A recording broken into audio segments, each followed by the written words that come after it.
ඔයත් මෙතෙන්ට නගින්න. අයින් ඇතුළට.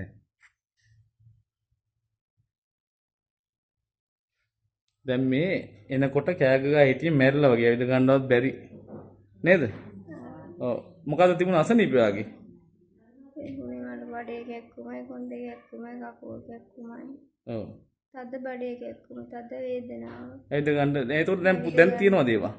දැන් ගොඩාක් අඩුයි යන්තම්. දැන් ඔය අමාරු කොච්චර කාල තිබුණාද? දැන් මාස දෙකක් විතර වෙනවා තද බඩේ කැක්කුම ඇදිලා. ඔව්. එතකොට හැමදාම ওই වේදනාව වින්දද? ඔව් හැමදාම තිබුණා. කොහෙද ගම් පළාත? හැබැයි පිටිය. ඇවිලි පිටියේ. සෙවණගල. සේවනගල ඥාතියෙක් එක්කගෙන ඇවිල්ලා මාමත් එක්ක. ඔව් මාමට පින් දෙන්න ඕන මේවට. හරිද? මේ එතකොට දැන් ඇවිදිනකොට අමාරුවක් නැහැ. දැන් අඩුයි ගොඩාරියා. ඒකනේ මැරිලා වගේ ගෙන අපිට නේද?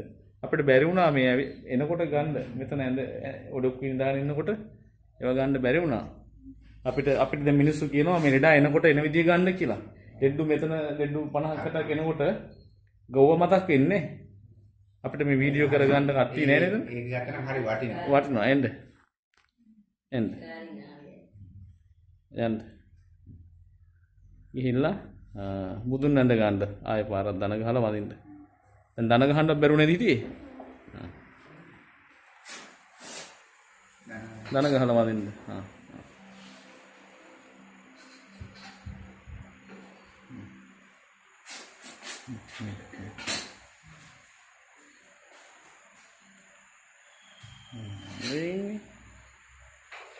බයෙන් දෙපා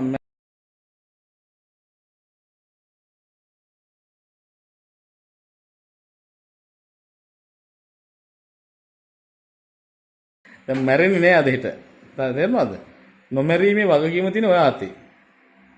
ඒ කියන්නේ මේ මරණය කියන දේ කොහේ හෝ තියෙනවා මටත් එහෙමයි. මම මේ ඉන්න මේ ටොක් ගාලා ගියොත් එහෙම දැන් මේ මහත්තයට පුළුවන් කතා කරන්න මෙයා ගැන පොඩ්ඩක්. නැත්නම් මෙයාගේ අම්මට හරි කවුරුහරි කැමති කෙනෙකුට කියන්න පුළුවන්. ඒ අම්මද? ඈ? මෙතන එන්නකෝ අම්මා. මේ දෙදෙන කියන්නේ දන්නේ. මෙතන එන්න අම්මා. අම්මා කොහොමද මෙයාගේ අසනීපෙ තිබුණේ? අසනීප ගොඩාක් අමාරුයි ඉති මහත්තයා. ඔව්. මොනවද? සෑහෙන වේදනාවක් කැක්කුමයි. ඔව්. මෙයාට ගලක් තියෙනවා කියලා කියනවා. ඔපරේෂන් කරන්න බෑ. මෙයා සාමාන්‍ය කේන්දරෙත් අපි බලුවාම ටික අපල තියෙන කෙනෙක්. නමුත් ඉතින් අපලයි කියලා අත්හරින්න බැහැනේ.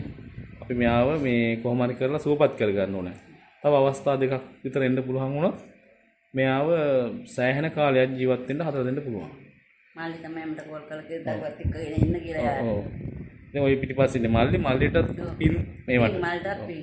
හැමෝටම හම්බෙන්නේ නැහැ. දැන් අපේ සමහර තැන්වල දරුවට මස් මාළු කන්න ඕන හින්දා අම්මම ගේන්නේ නැහැ. පුතාලා. මේ ළඟදී මාතලේ අම්මා කෙනෙක්ව කොළඹ දුවගාව තියාගන්න බෑ කිව්වලු ඒ ගෙදර මස් මාළු නොකා බෑ කියලා. ඊට පස්සේ ඒගොල්ලෝ මාතලේ කන්දනේ බහින්න බෑනේ. ඊට පස්සේ අම්මා ඒ ලේලි මොකද කරුවේ? ලේලි කිව්වා පුතාට අම්මගේ පුතාට අපි එක්ක යන් ගෙදර. තුන් පාරක් ආවා තුන් පාරෙන් ලෙඩේ නිට්ටාවට සනීපයි. සනීපයි. එයාලා පරිස්සම් කරනවා. ලේලි හොඳයි දුව දිහා බලපුවා.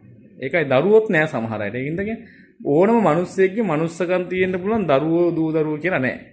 එහෙනම් මේ ඔයා ගෙදර අයට කියන්න මේ වැඩේ අනිවාර්යෙන් කරගන්න ඕන කියලා. තේරුණාද? මහත්තයා ගොඩාක් පින්.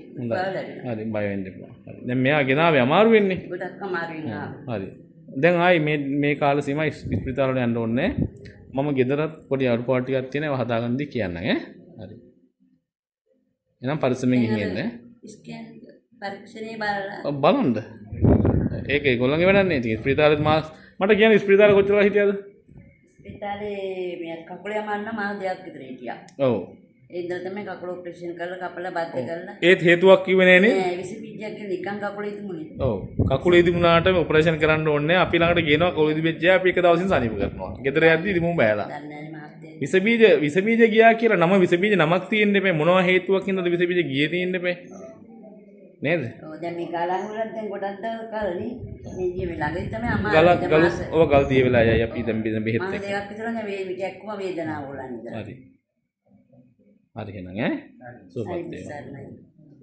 දෙනාටම දෙන්න ඔයා ගන්න එපා දෙකම. කාටවත් දෙන්න එපා තෙල් ගාන්නවත් දෙන්න එපා. ඕන කෙනෙක් ඕන නම් එයි මෙහාට. ඔයාලට දෙන බෙහෙත් හොඳයි, හරි, ටික සුවපත් ඔයාලා වෙනවා. පරිස්සමෙන් බලන්න. තේ බීල බිව්වට පස්සේ බෑ බෑ හිස් බඩ.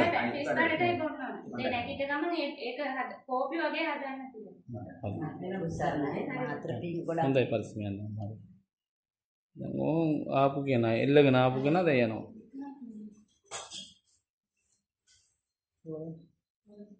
හරි කොහොමද? හිමින් බහින්න එපා. හිමින් බහින්නේ මොකටද? දැන් හනීප වෙලා තියෙද්දි. දැන් ගෙටත් ගිහිනද? මේ කාටද මේක? අපේ